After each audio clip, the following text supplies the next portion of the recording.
Bueno, ¿qué tal, compañeros? Buenas tardes. Hoy vamos a mi compañero Ángel Cueto y yo, Salomón Flores Tobar, les vamos a presentar lo que es el tema de anatomía, fisiología y lo que son las pruebas de función hepática. Bueno, para comenzar, vamos a hablar de lo que es la anatomía del hígado. Bueno, como sabemos, el hígado es una glándula mixta, pues, cuya secreción, que es la bilis, se va a vertir a lo que es la segunda porción del duodeno. El hígado es un órgano intratorácico, que se va a encontrar situado, aquí como podemos observar en la imagen, va a estar situado detrás de lo que son las costillas, los cartílagos costales, realmente en lo que es el hipocondrio derecho, y se va a encontrar a su vez separado de lo que es la cavidad pleural y de los pulmones por medio de lo que es el diafragma. Este órgano va a tener un peso aproximado de lo que son 1500 gramos, va a presentar lo que es una coloración, pues, roja oscura, y va a tener una consistencia que pues no se va a deprimir bajo la presión la presión al aplicar con los dedos. Pero como podemos ver en la imagen, el hígado en su diámetro mayor o su diámetro transverso va a tener una longitud de 20 a 22.5 centímetros, aquí en su parte, en lo que es la faz lateral derecha. Aquí verticalmente va a medir cerca de 15 a 17 centímetros, y pues su mayor diámetro en su extensión dorsoventral va a ser una longitud de 10 a 12.5 centímetros. Bueno, aquí otra cosa importante a resaltar en lo que es esta anatomía del hígado van a ser sus medios de fijación. Se va a encontrar fijo por varias estructuras, como lo que es el ligamento redondo, por lo que es la vena cava inferior y por los repliegues del peritoneo. Aquí en lo que es el tejido de lo que es el parénquima hepático, se va a encontrar compuesto por lo que son lóbulos que están unidos por un tejido areolar. Dentro de este tejido se van a ramificar lo que es la vena porta, la arteria hepática, las venas hepáticas, linfáticos y ciertos nervios. Aquí todo este conjunto se va a encontrar revestido a su vez por una túnica fibrosa y lo que es una túnica serosa. Aquí pues en el hígado, como podemos observar aquí abajo, pues al igual que el pulmón, va a existir una cierta segmentación de lo que es el parénquima, que esta segmentación a su vez se va a encontrar regida por la distribución de lo que es la arteria hepática, lo que es la vena porta y de los conductos biliares, como podemos observar aquí pues en ambas imágenes. Estas estructuras son las que nos van a dar la segmentación pues de lo que es el hígado. Bueno, aquí los lóbulos que podemos observar van a suponer lo que es la principal masa del parénquima. A su vez, se van a encontrar los lobulillos, que estos van a tener cerca de 2 milímetros de diámetros, van a ser de forma hexagonal, como podemos observar aquí en la imagen, con ciertas células agrupadas en torno a lo que es una vena pues central, que le conocemos como vena centrolobulillar, y esta va a ser lo que es la división, va a ser una división pues menor de lo que es la vena hepática. Aquí vamos a encontrar además lo que es el espacio porta, que esta es la dominación que se le va a dar a los espacios que existen en todo el parénquima, en los cuales pues se van a encontrar distribuidas ciertas ramas menores de lo que es la vena porta, la arteria hepática y los conductos biliares. Estas tres estructuras a su vez se van a encontrar pues unidas por un delicado tejido conjuntivo a lo que es una cápsula fibrosa que encontramos en esa misma estructura, que va a ser a la cápsula de Gleason.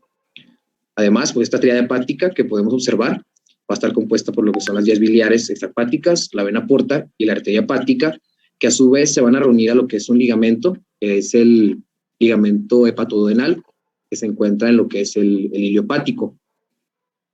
Aquí pues hay que tomar en cuenta que lo que es la arteria hepática, como podemos observar aquí, es la que se va a encargar de abastecer el hígado de lo que es sangre pues arterial, y esta va a ser la responsable de suministrar del 25 al 30% del total del flujo de sangre que llega pues al hígado.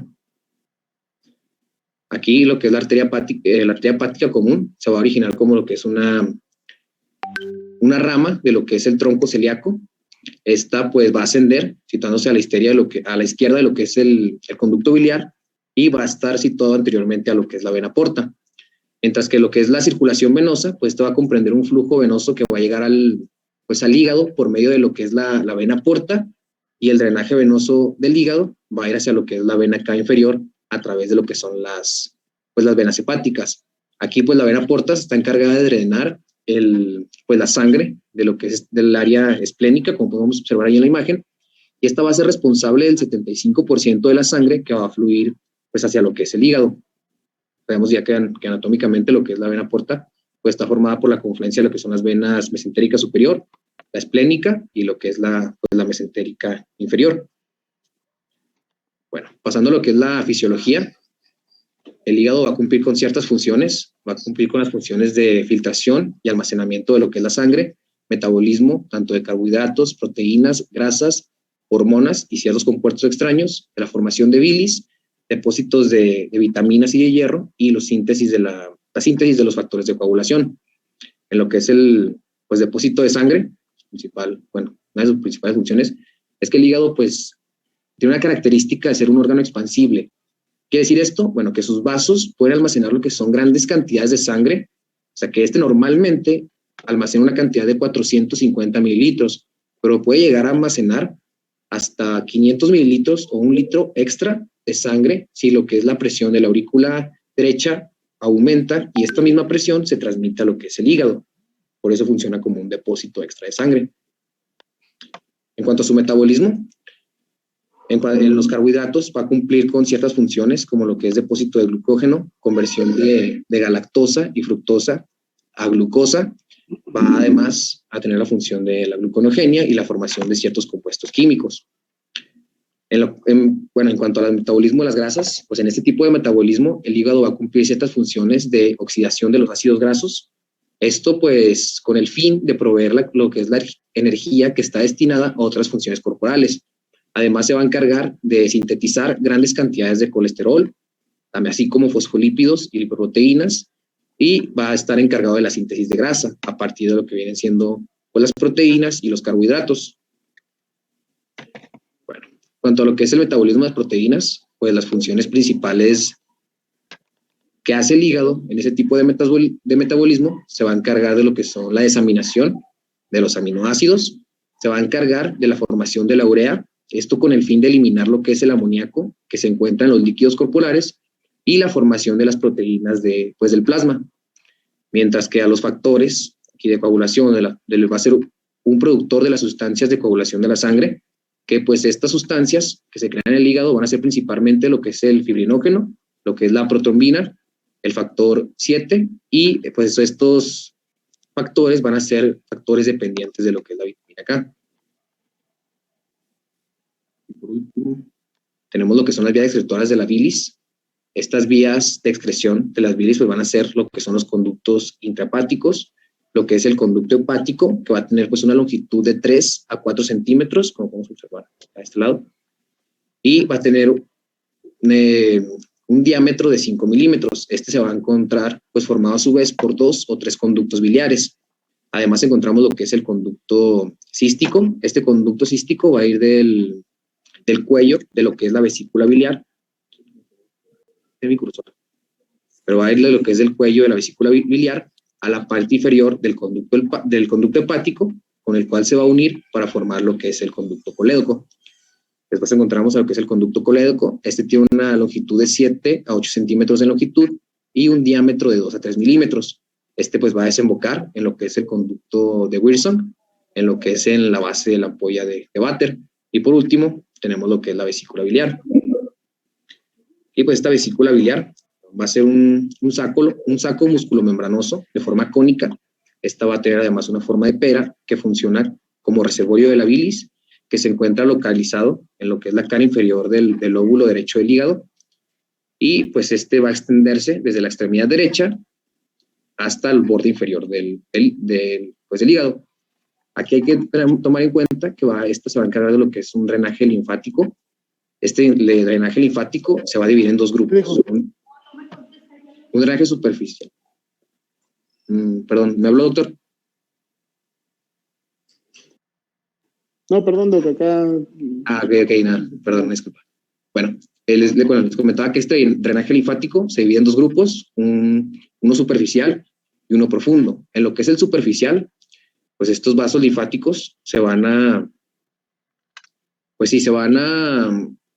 originar en lo que es un tejido areolar subperitoneal en toda la superficie del órgano, y estos se van a llegar a unir a ciertos vasos superficiales en la cara convexa y vasos superficiales de lo que es la cara visceral.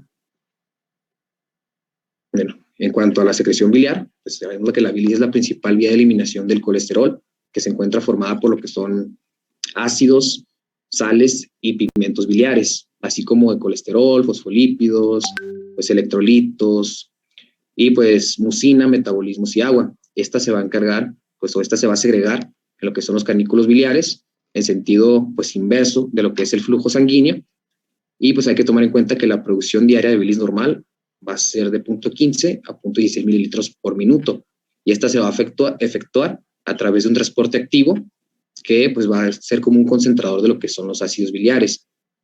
Aquí hay que tomar en cuenta que la variación pues en la producción diaria de la bilis va a depender tanto de la producción de ácidos biliares por los hepatocitos, que pues más que nada va a ser influenciado por lo que es la ingesta pues de alimentos, la motilidad intestinal y por el funcionamiento de lo que es la vesícula biliar. Y ahora sí vamos a pasar con mi compañero el cuento.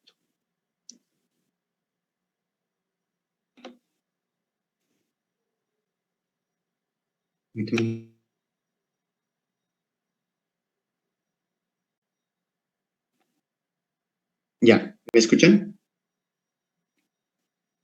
Bueno, como tal, las pruebas de función hepática no van a evaluar así como tal la función hepática, sino la lesión hepática propiamente. Solo algunas pruebas como la bilirrubina, la albúmina y el tiempo de protrombina son consideradas realmente pruebas de función hepática. La National Academy of Clinical Biochemistry y la American Association for the Study of Liver Diseases recomiendan un panel específico de exámenes para la evaluación inicial o de sospecha de enfermedad hepática. Lo es la albúmina, las transaminasas, fosfatasa alcalina, bilirrubina total y específicamente la directa. Dentro del mismo panel tenemos lo que son las transaminasas, las cuales son los indicadores más comúnmente utilizados para evaluar la presencia de necrosis hepática. Se van a encontrar en altas concentraciones en lo que son las células hepáticas, donde van a catalizar la transferencia de grupos aminos para producir ácido pirúvico y oxalacético. Van a emplear lo que es la vitamina B6 como cofactor, y cuando se presenta daño en la membrana celular del hepatocito, estas enzimas que se encuentran en el citoplasma del hepatocito se van a liberar, como quien dice, al plasma, y esto va a aumentar su concentración en la circulación. Estas son relativamente sensibles, pero poco específicas al daño. Hablando de ALT, es más específica que AST, ya que esta no solo se encuentra en el hígado, sino también en el músculo esquelético, cardíaco, riñón y eritrocitos. Los valores normales son de 0 a 40 unidades por litro. ¿Vale? Es que te trabó un poquito, Cueto, espérame. Sí, no pasa nada. ¿Ya? Sí, ¿verdad? Ya cambió. Sí, y bueno, tenemos la deshidrogenasa láctica. Esta es una enzima que vamos a encontrar en el citoplasma también de los hepatocitos. Esta va a catalizar la oxidación reversible de ácido láctico a ácido pirúvico. Vamos a contar con 5 isoenzimas, las cuales se van a encontrar distribuidas en lo que es el hígado, músculo cardíaco, riñón y eritrocitos, lo cual le va a quitar también algo de especificidad como a esta prueba como un indicador de daño hepático. ¿Sale? Continuamos con la fosfatasa alcalina, la cual se encuentra presente también en varios tejidos, como en hueso, hígado, riñón, también en la placenta y el intestino. Cada uno va a tener un nombre de una isoenzima diferente. Esta se va a encontrar en el hígado, en la superficie canalicular, la cual nos va a servir como un marcador importante de disfunción biliar y cuyos valores se pueden aumentar hasta 10 veces en obstrucciones de las vías biliares, en procesos infecciosos o presencia de masas, pero eso lo vamos a ver en su tema respectivamente. También esta se va a encontrar presente, más bien se va a encontrar elevada durante el primer trimestre del embarazo. Doc, un favor, Sota, regresa 2 diapositivas.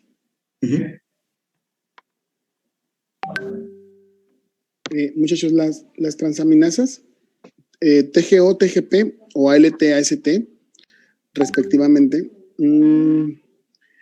No son, son marcadores que están en concentraciones bien pequeñitas en la sangre, se miden en unidades por litro.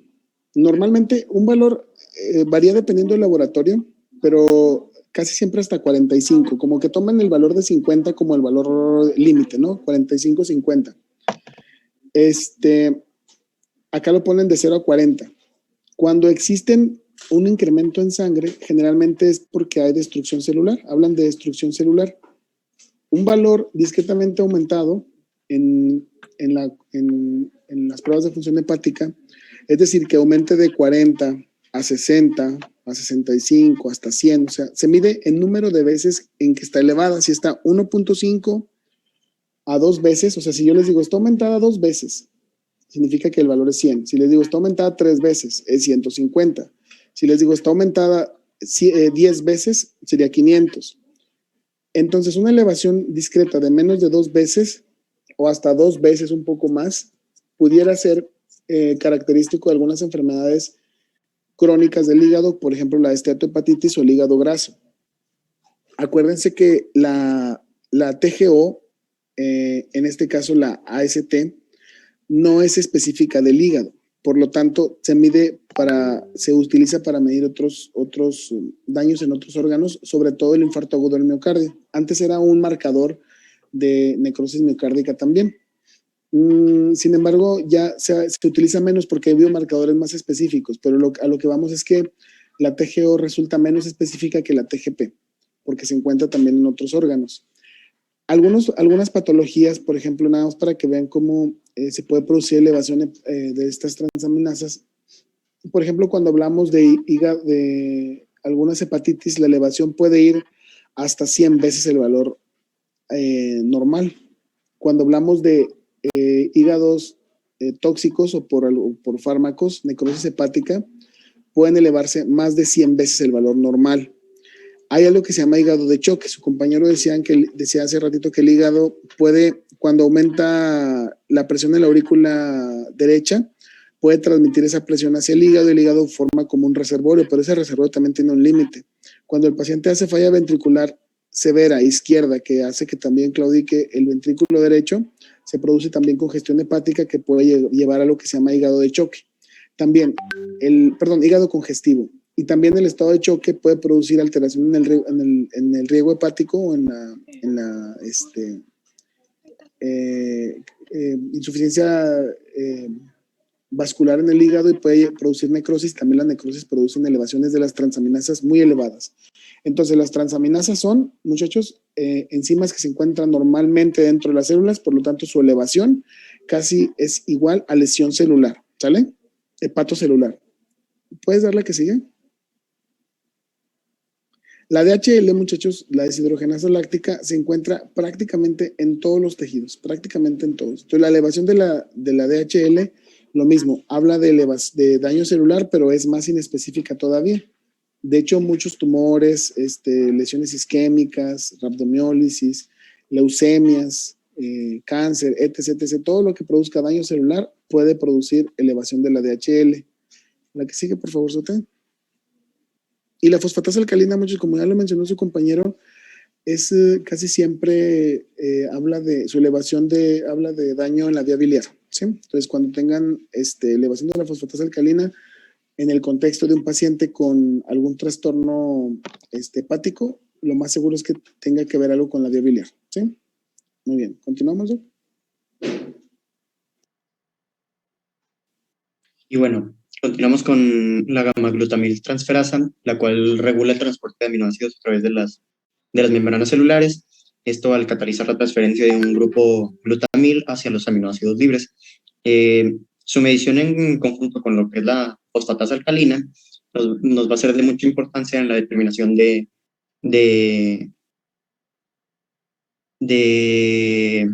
daño en el árbol biliar, puesto que esta proviene casi exclusivamente del hueso y no va a ser producida por el hígado y no va a ser producida por el hueso.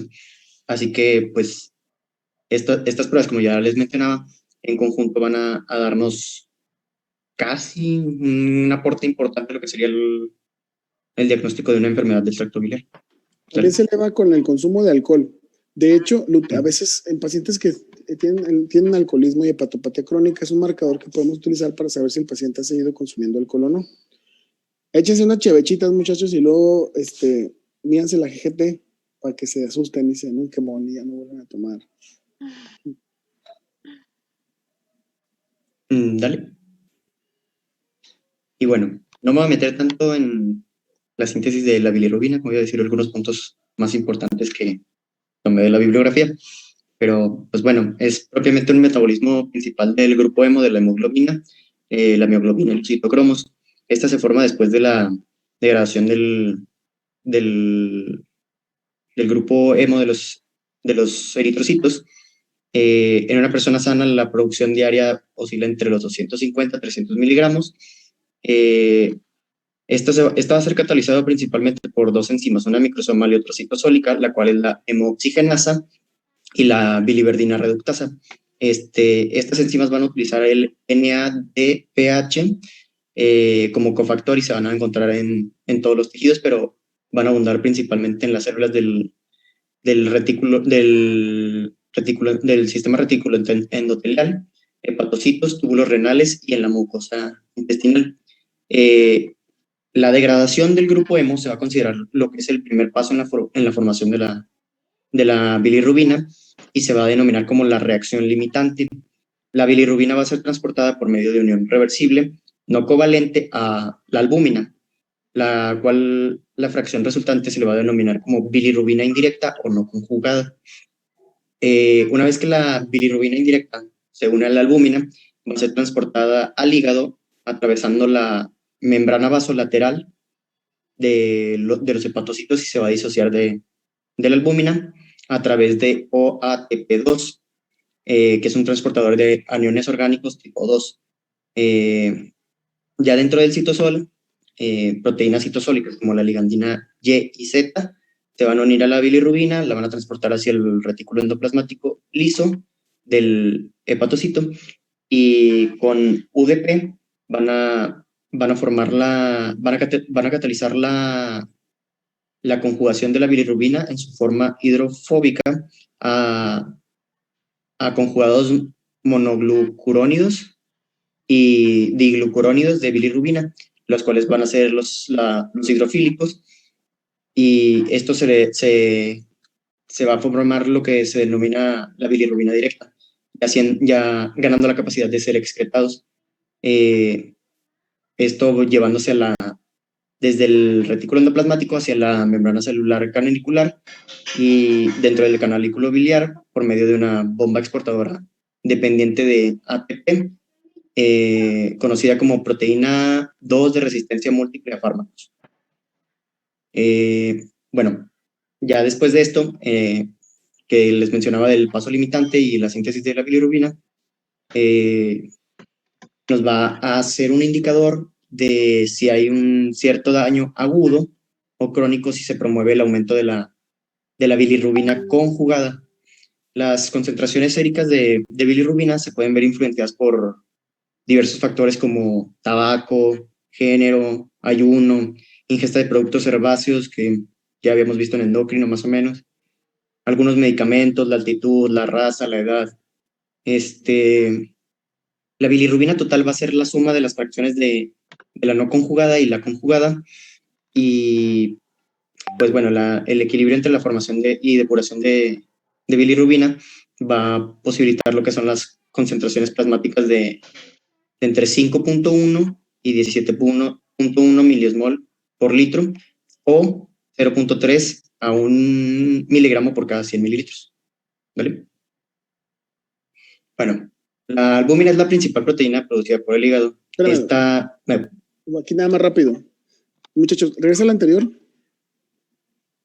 Fíjense bien, muchachos. La bilirrubina total, ahí les va en el chat, La bilirrubina total, la vamos a abreviar así, bilirrubina BT. La bilirrubina indirecta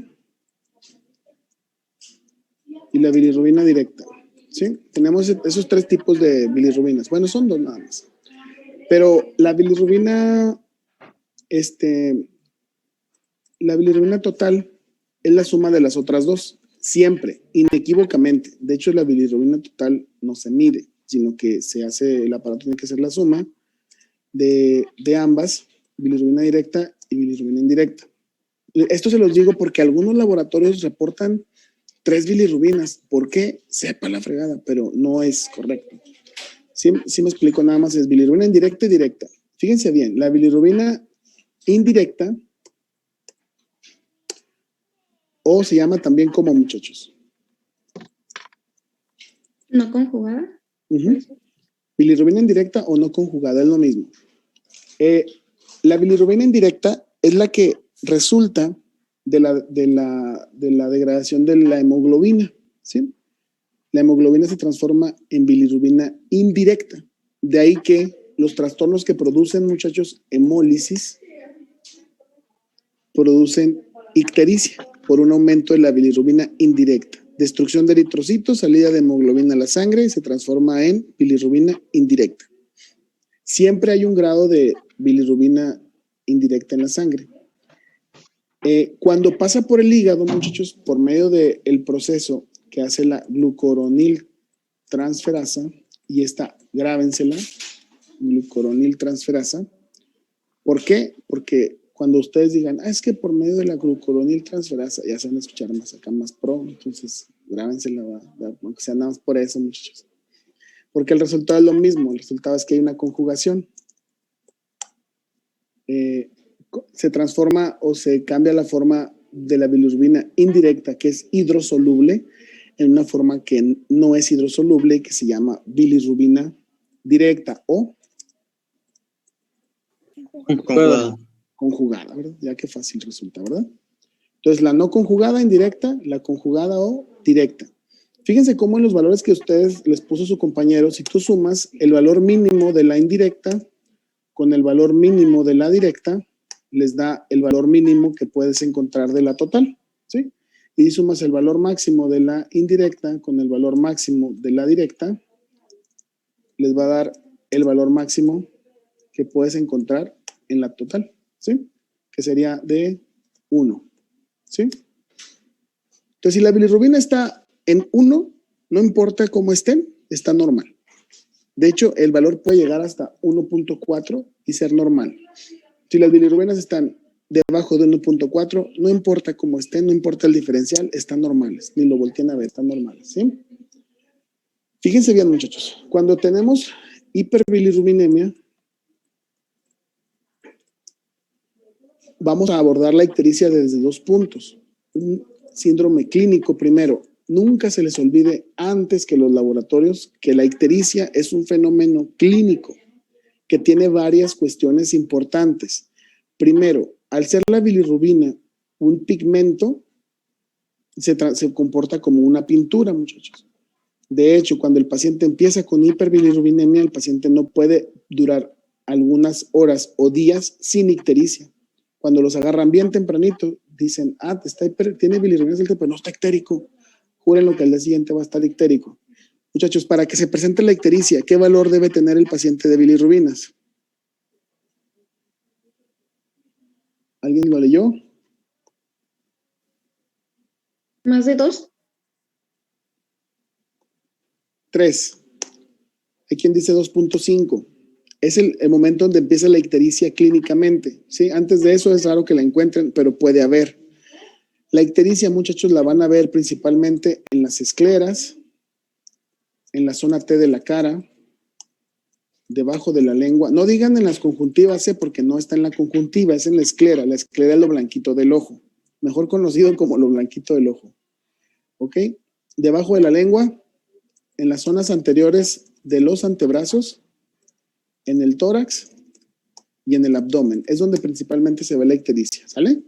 Ahora, no se les olvide, que esto quiero que sea muy claro, es un síndrome clínico, muchachos, la ictericia. La ictericia es clínica, porque luego les preguntan, ¿qué tipo de ictericia tiene? Tiene directa o indirecta. No, clínico. Entonces, hay 4 síndromes clínicos de ictericia, muchachos. Ictericia flavínica, ictericia rubínica, ictericia verdínica e ictericia melánica. Búsquenlos porque no los van a encontrar tan, esos, no sé por qué no se usan, siempre uno se va luego, ictérico, ve las pruebas de función hepática. Así rápido, muchachos, flavínica, el paciente está amarillo y pálido. Es el caso de la anemia hemolítica. El paciente se pone pálido y amarillo, está pálido y amarillo. Rubínica, está rojo y amarillo. El paciente con fiebre amarilla o paludismo está ictérico por hemólisis y aparte tiene fiebre, se pone rojo y amarillo.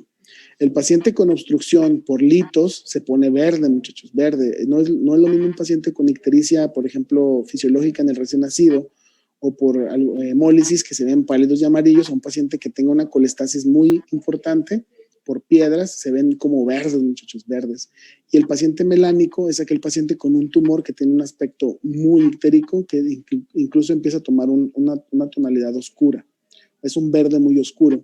Entonces es lo primero, muchachos, antes de voltear a ver las pruebas de función hepática, volteen a ver al paciente, qué se les afigura que tiene, y van a ir haciendo un poquito de ojo clínico, ¿sale? Ahora, búsquenlas, van a venir en el examen y estas no las van a encontrar en mucho lado. Este es ahora sí, nunca me gusta decirlo, pero sí, este es una de las perlitas de la clínica que no van a encontrar en todos lados, ¿sí?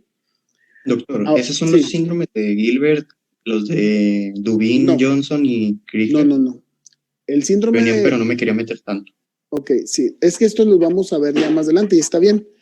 Los síndromes de Gilbert y el síndrome de Dubin-Johnson, rotor y todos estos son síndromes donde se produce ictericia y por diferentes mecanismos. Entonces, estos deben de encajar, todas las ictericias deben de encajar en alguno de estos 4 tipos, ¿sí? Y ya los veremos más adelante, pero sí, más bien estos son otros síndromes clínicos diferentes. Esto es nada más como la clínica de la ictericia, semiología de la ictericia, pues, ¿sale? Bien. Ahora sí, si encontramos una elevación, muchachos, si ustedes, les voy a poner aquí un ejemplo, fíjense bien, ¿eh? Vamos a poner una bilirrubina total de 4. ¿El paciente va a estar ictérico, sí o no? Lo Sí, más seguro que sí, ¿verdad? Y me olvidé mencionar, ¿qué pasa si el paciente trae, fíjense bien, lo que les voy a mencionar, trae bilirrubina total de 4, está bien, así le dejamos en 4, y resulta que no está ictérico? ¿Qué pasó? 2 opciones. Fármacos. No, es una pintura. Se comporta como una pintura, muchachos. Acuérdense. ¿Puede ser un aumento de betacarotenos? No, la bilirrubina total está en 4. No le estoy diciendo que está ictérico. Le estoy diciendo al paciente no está ictérico. Trae bilirrubina de 4. Tú esperarías que esté ictérico y no está ictérico. Hay 2 opciones.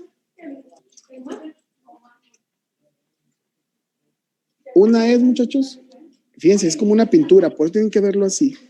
Una opción es, estuvo ictérico ayer y se le está quitando, ¿sí? Ya va para abajo. Y la otra es que va a estar ictérico mañana, ¿sí? Es decir, apenas empieza a pintarse. ¿Pueden ver un paciente con ictericia sin bilirrubinas altas? Sí, muchachos. El paciente que ya le bajaron las bilis, pero todo está pintadillo por lo que le quedó ahí en los pigmentos. ¿Sí me explico? Entonces vean las bilirrubinas así, como una pinturilla. Bueno, vamos en este ejemplo. Bilirrubina total de 4. Bilirrubina directa de 3.5 y bilirrubina indirecta. ¿Cuánto queda, muchachos? ¿De cuánto va a ser la indirecta? 0.5. 0.5, no hay de otra, ¿eh? Si les reportan otra cosa, el laboratorio está mal, no ustedes, ¿eh? El laboratorio está mal. Así tiene que ser, ¿sale? Ok, a esto le llamamos que tiene un patrón obstructivo. Se le llama patrón obstructivo porque predomina la directa. Es decir, la bilirrubina sí pasó por el hígado, se conjugó, pero la directa está atascada afuera, ¿sí? ¿Sale, muchachos? Ok, vamos a poner un ejemplo. Bilirrubina total de 4.0. Es el mismo, pero vamos a cambiar ahora al revés.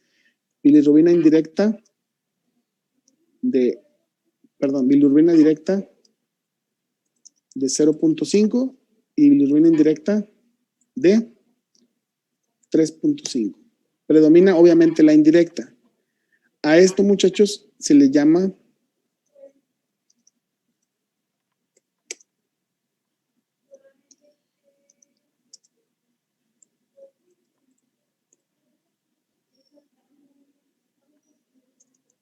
que tiene un patrón hemolítico, ¿sí?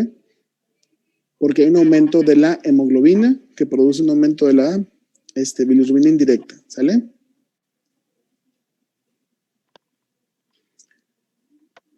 Cuando tengan, muchachos, ¿qué pasa si tienen así? Voy a poner otro ejemplo. Bilirrubina de 7. ¿Sí? Bilirrubina directa de 4. Y bilirrubina indirecta de ¿cuánto? Es ¿De cuánto? De 3. De 3. No he encontrado.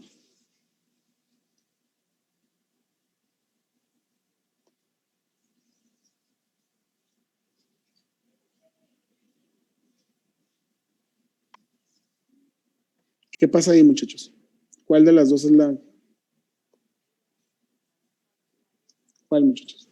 La directa. ¿Porque está más alto? Sí.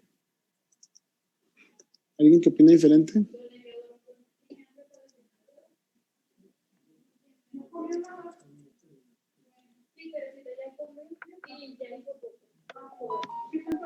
¿Cuál otro?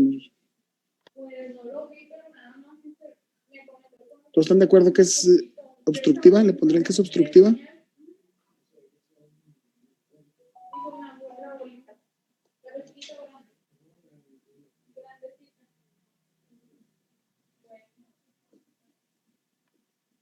¿Qué opinan, muchachos? Estaría más baja la indirecta, ¿no? Sí, como que las dos están elevadas, ¿verdad? A esto le llamamos patrón colestásico. ¿Sí? Fíjense bien, el sistema de la glucuroniltransferasa, ¿de la qué? ¿Ya se la aprendieron? Ya va a ser su palabra de la semana, muchachos. Van a tratar de usarla en algún punto, en alguna conversación con sus amigos que no estudian medicina, van a tratar de utilizarla, ¿eh? Ok, la glucoroniltransferasa es un sistema que se puede saturar, ¿sí? Entonces, cuando hay una lesión que no es propiamente obstructiva en las vías biliares mayores, sino que es más bien en los canalículos o hepatocelular, por ejemplo, en las hepatitis, el patrón tiende a hacerse de los dos porque el sistema de la glucuroniltransferasa se satura. Entonces, conforme va aumentando la bilirrubina directa, empieza a aumentar también la indirecta, porque el sistema está saturado, tiene toda la bilis ahí atascada y empieza a elevarse también la indirecta. Entonces, a eso se le llama patrón colestásico, ¿sale? Muchachos, alguna vez, fíjense bien, me tocó un paciente que tenía una bilirrubina total de 16 y una bilirrubina directa de 12 y una bilirrubina indirecta de 4, por ejemplo, ¿sí? Generalmente eso se puede dar también como patrón colestásico. No siempre, no nos casemos siempre con la idea de que siempre que esté muy elevada la directa va a ser a fuerzas obstructiva, ¿sí? Entonces, ningún patrón es 100% pertenece a alguno, ya, ni siquiera uno es por hemólisis o el otro por, a menos que sea muy franco, ¿verdad? Si hubieras tenido una bilirrubina directa de 12 y una bilirrubina indirecta de 1, pues sí, ¿verdad? Agua pasa por mi casa, lo más seguro es que sea obstructivo. Pero siempre tengan cuidado con estos, porque hay pacientes que hacen insuficiencias hepáticas así muy bañaditas que elevan la directa a un chorro también. Hacen mucho patrón colestásico. Más o menos, muchachos. Entonces tenemos, recapitulando, hemólisis cuando predomina la indirecta. Tenemos obstructivo cuando predomina la directa. Y colestásico cuando son las dos. ¿Sí? Más o menos, muchachos. Y que sean muy juiciosos en el sentido de que ninguna de las dos, ninguno de los tres tipos es como puro. Puedes encontrar, por ejemplo, una obstrucción que te eleve un poquito más la indirecta, sí puede ser. Puedes encontrar un patrón colestásico en una ictericia obstructiva, sí. Pero más o menos así se comportan las bilis, ¿sale? Entonces, para la próxima vez que vean un paciente ictérico, lo primero traten de describir el síndrome clínico. Si tiene una ictericia de tipo melánica, una ictericia de tipo rubínica, flavínica. Y ya después de eso, vayan y vean los laboratorios y ahora sí, es un patrón obstructivo, es un patrón de hemólisis, es un patrón colestásico. ¿Sí? ¿Sale? Muy bien. ¿Podemos continuar? Sí, doctor. Bueno, continuamos con lo que es la albúmina. Es la principal proteína producida por el hígado. Esta no solo se va a alterar cuando hay daño hepático, sino también cuando hay pérdida de proteínas, en estado catabólico, desnutrición. Esta proteína, como ya les mencionaba, va a transportar muchas sustancias endógenas, como lo es la bilirrubina, hormonas tiroideas y algunas sustancias exógenas, como pueden ser medicamentos, como ya también les había dicho. Una disminución de la albúmina sérica se va a apreciar más cuando hay una obstrucción masiva en el tejido y pues es uno de los principales factores pronósticos de lo que sería la cirrosis. Esta tiene una vida media prolongada y pues ya comenté que pues esta se puede encontrar baja en pacientes con desnutrición. ¿Vale? Tenemos el tiempo de protrombina. Es dependiente de la actividad de los factores de coagulación, 1, 2, 5, 6 y 10. Todos ellos son sintetizados en el hígado y por eso es la prueba de mayor utilidad para detectar anomalías en la coagulación, las cuales sean asociadas específicamente al daño hepático. En comparación con las aminotransferasas, el tiempo de protrombina pues, no es un buen indicador de daño hepático, sin embargo, es muy buen indicador para la gravedad de enfermedad hepática. Los valores normales van de 12 a 14 segundos, donde vamos a utilizar también lo que sería un testigo, como un medio, vamos a decirlo así, de 10 segundos. ¿Dale? Ya sería todo de mi parte. Muchachos, si les preguntan, ¿cuáles son los tiempos de coagulación dependientes de la vitamina K?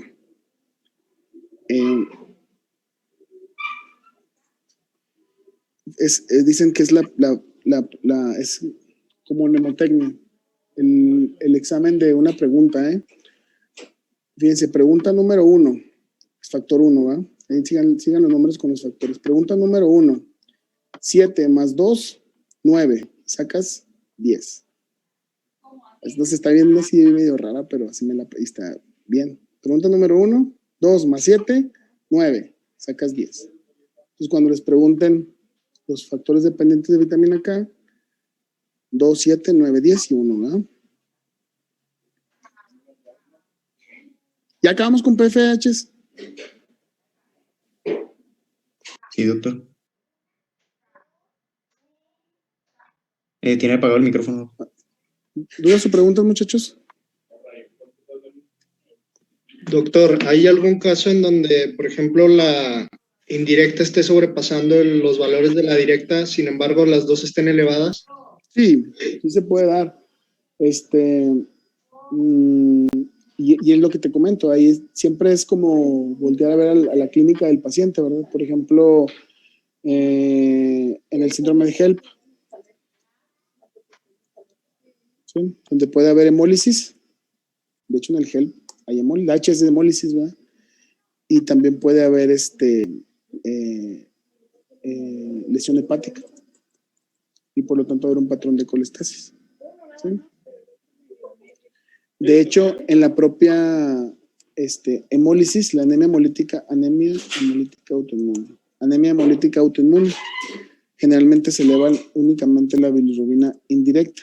Nada más que, fíjense bien, como característica, como el hígado suele estar sano, y les había mencionado yo que el sistema de la glucuronil transferasa se satura, entonces hay una elevación de la indirecta porque hay destrucción de los eritrocitos, liberación de una cantidad muy grande de hemoglobina, pero como el hígado todas las puede, rara vez está elevada arriba de 4, ¿sí? La indirecta, pero puede haber una elevación discreta de la bilirrubina directa. ¿Sale? Pero sí, lo común, y a lo que va tu pregunta, que lo entiendo perfecto, es que por lo general, para que haya una elevación de la indirecta considerable, tendría que haber casi siempre una elevación de la bilirrubina directa. eso es mera aritmética casi, ¿verdad? Aritmética y biología. Sí, es lo correcto. Bien. ¿Alguien más, muchachos? ¿No? Ok, muchachos, ahí les va un caso clínico, pues, así rapidote. Se presenta una mujer de 40 años, multípara,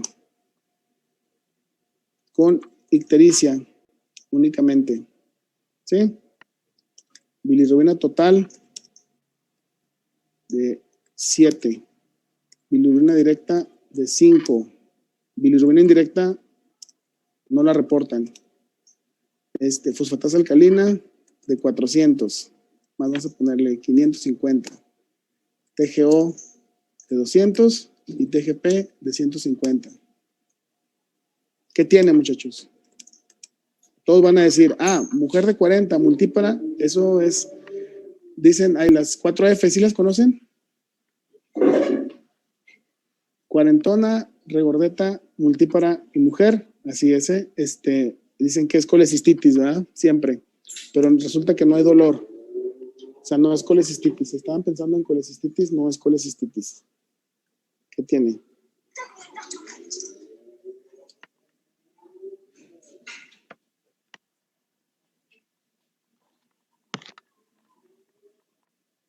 Diagnósticos diferenciales, muchachos, hay varios.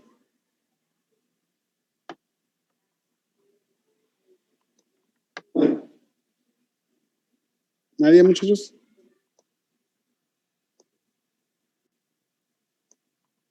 No nos vamos hasta que alguien diga uno. Aquí a las 12 de la noche, ¿verdad? Hígado graso. Hígado graso. Hepatitis. Cirrosis. Hígado graso. ¿Será hígado graso? Ahí les va. El hígado graso generalmente produce elevación de las transaminasas, y de las bilis muy poquito, ¿eh? Fíjense bien, muchachos, vamos a analizar. ¿Qué patrón tienen las bilirrubinas? ¿Qué patrón tiene? ¿Tiene un patrón colestásico o tiene un patrón obstructivo? Colestásico. Obstructivo o colestásico, ¿qué tendrá? Obstructivo. Predomina francamente la bilirrubina total. ¿Pudiera ser colestasis? Sí, porque hay un poquito de elevación de la indirecta. ¿Cuánto trae de indirecta? 2. Evítense la pena ir al laboratorio y decir, no me lo reportaron. Pues trae 2, ya, una vuelta de hoja, trae 2. Entonces, predomina la directa. Es un patrón obstructivo. Le puse obstructivo. Es obstructivo, ¿sí? Eso es muy común en las litiasis, muchachos. Litiasis vesiculares y la colecistitis. De hecho, fíjense bien cómo tiene también elevación de la fosfatasa alcalina. Y dijimos que cuando había elevación de la fosfatasa alcalina, ¿qué otra cosa estaba afectada? ¿O qué cosa, de qué nos habla la fosfatasa alcalina? Lo acaba de decir su compañero. Daño en vías biliares. Vías biliares. Árbol Entonces, hepático. tienes que buscarle en vías biliares. Entonces, ya tienes 2 pistas. Está tapada y está tapada en el árbol biliar. ¿Sí? ¿Sale? Entonces ya te da orientación. Hay un poquito de daño hepático. ¿Se fijan cómo están las bilirrubinas, las transaminasas poquitillo elevadas? ¿Sí? Poquititillo. Entonces, diagnósticos diferenciales de esto, muchachos, colecistitis, esa es la primera. La primera es colecistitis. Mujer de 40 años multípara, y me faltó ponerle que es ovesilla, es colecistitis. ¿Qué nos diría que no es colecistitis? ¿Qué produce la colecistitis clínicamente, muchachos? Que no hay dolor. Que no hay dolor. Entonces dices, colecistitis no es. Entonces, ¿qué me produce? Que se tape la vía biliar y que no haya dolor. Lo más común, muchachos, es un problema que se llama coledocolitiasis. Una piedra atorada en el colédoco o en el hepático común. ¿Sale? Como hay un poquito de elevación de transaminasas, concuerda perfectamente. La colecistitis y la coledocolitiasis pueden producir elevación de las transaminasas que generalmente no sobrepasan 5 veces el valor normal. ¿Sí? Entonces, con las puras transaminasas y los antecedentes, pues ya tenemos ahí que puede ser una coledocolitiasis. Pero ojo, hay otros síndromes que también puede tener. ¿Qué tal si la señora aparte le refiere pérdida de peso, malestar general, de más de 6 meses de evolución? Entonces a lo mejor no es una piedra la que está tapando el colédoco y es un tumor de la cabeza del páncreas el que está obstruyendo, ¿sí? también te daría afección de la fosfatasa alcalina y también te daría elevación de las bilis y también te daría un poquito de lesión hepática. ¿Sí, muchachos? Pero claro que es mucho menos frecuente que lo otro. Ok. ¿Alguna otra enfermedad que se les ocurra que pueda estar ahí pasando? Colangitis. ¿Mm? Colangitis. Colangitis. ¿Sí? Colangitis, ¿qué significará colangitis? Inflamación del colédoco. No. Colangitis, de colangio, se refiere en general a todos los vasos biliares, a toda la vía biliar. ¿Sí? Entonces, la vía biliar es toda la vía biliar. Y itis, inflamación, ¿verdad? Inflamación de toda la vía biliar. Inflamación. ¿Sale? Entonces hay una inflamación de la vía biliar. Cuando hay coledocolitiasis, colecistitis o trastornos que produzcan colestasis que favorezcan la proliferación de bacterias en el hígado, se puede producir una sobreinfección de la vía biliar. La colangitis, muchachos, es un cuadro grave que puede producir sepsis y muerte. ¿Sale? Tiene 3 síntomas. Tiene una triada. La triada de Charcot. Ese Charcot era todo un loquillo porque tiene muchas cosas que son de Charcot. ¿Se ha fijado? Que hay otra triada de Charcot, creo que hay otra de hipoglucemia, ¿no? También de Charcot, creo. Gangrena. También el pie de Charcot, ¿verdad? El pie de Charcot. Y él y Virchow eran los amos de la medicina, yo creo. Pero bueno, la triada de Charcot, muchachos. Dolor en el hipocondrio derecho. Ictericia y fiebre. Ictericia y fiebre les dan la triada de Charcot. A eso, si le agregas choque y le agregas alteración del estado de alerta, Pentada de Reynolds. ¿cómo? Pentada de Reynolds. Así es. Pentada de Reynolds. Y esta habla de una sepsis grave. Habla de colangitis grave. ¿Sale, muchachos? Entonces la paciente no tiene eso, ¿verdad? Pero bueno, siempre pensarla. Imagínense que esta paciente le hacen un ultrasonido y reportan un colédoco de 8 milímetros. Pues el colédoco está grandotote, ¿qué quiere decir? Que está tapado. Y la vesícula normal, pues una coledocolitiasis. Entonces, de pronto, a los días después de eso, empieza con fiebre, ya tiene ictericia y se agrega ahora sí dolor, pues a la abusa porque puede ser o ya hizo una colecistitis, o ya hizo una pancreatitis, o ya hizo una colangitis. ¿Sale? La vía biliar está toda pegada, muchachos. Ahí están el páncreas, el hígado y la vesícula biliar y el colédoco y todo eso. Cuando están todos chidos, todo trabaja todo a gusto y uno come grasas y fregadera y media y digiere uno súper bien. Ya nomás empieza a fallar uno y bailó queso. Una piedra, ¿han visto los memes estos de la vesícula que le llevan las piedras al hígado? ¿Sí los han visto, muchachos? Que le dice, mira lo que formé. No, nunca han visto esas caricaturillas. Le dice, mira lo que formé y el hígado nomás. Y el páncreas, muchachos. Cuando se atoran, hay la pancreatitis aguda, que es un cuadro también grave. Tiene varias etiologías, varias teorías de fisiopatología. Y una de ellas habla de la obstrucción. Cuando hay obstrucción biliar por litos de la vía biliar, puede producir un reflujo de enzimas pancreáticas hacia el interior del conducto pancreático y producir destrucción del páncreas. ¿Sí? Muy bien, muchachos. ¿Hasta aquí dudas o preguntas? ¿No? Tiene que haber, muchachos.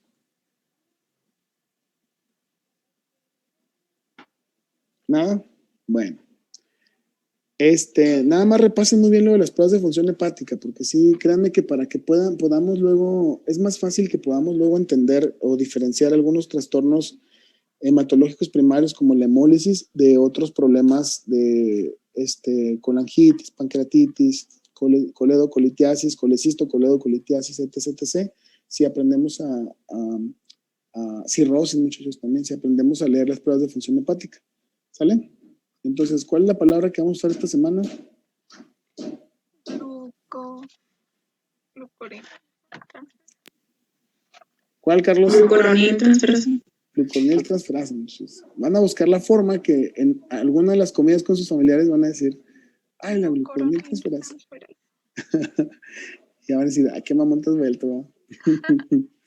Está bien, muchachos. Nos vemos pues el viernes, ¿verdad? ¿Ya es el último tema, el viernes? Pues aviéntense lo que queda, pero así rapidote, ¿no? De 15 minutitos, 20 minutitos. El cabo ya vimos esto, ya lo podemos revisar bien pronto, ¿sale? ¿Qué falta? ¿Quién va a dar clase? Doctor, hepatitis virales, doctor. ¿Quién? Hepatitis aguda. Ah, entonces Y también cirrosis y sus complicaciones. no vamos a alcanzar todo ni de chiste, muchachos. Doctor, si yo nada tenía una pregunta respecto a eso. Los que no alcancemos a exponer, ¿eso no nos afecta en calificación? Sí, de hecho sí, van a tener que irse a extra directo. A ver, ¿quién falta? Levanten manita, ahora sí, manita virtual, no, pero ahora sí manita virtual para que se me pongan así luego. Nada más 2. 3, 4, 5. No me los modificó. Espérenme, no la bajen. Ahí sí hay algunos. No, miren, muchachos, lo que vamos a hacer con ustedes, que no han expuesto, y lo hacemos todos los semestres, porque generalmente pasa, más que ahora sí avanzamos más. Van a preparar su clase.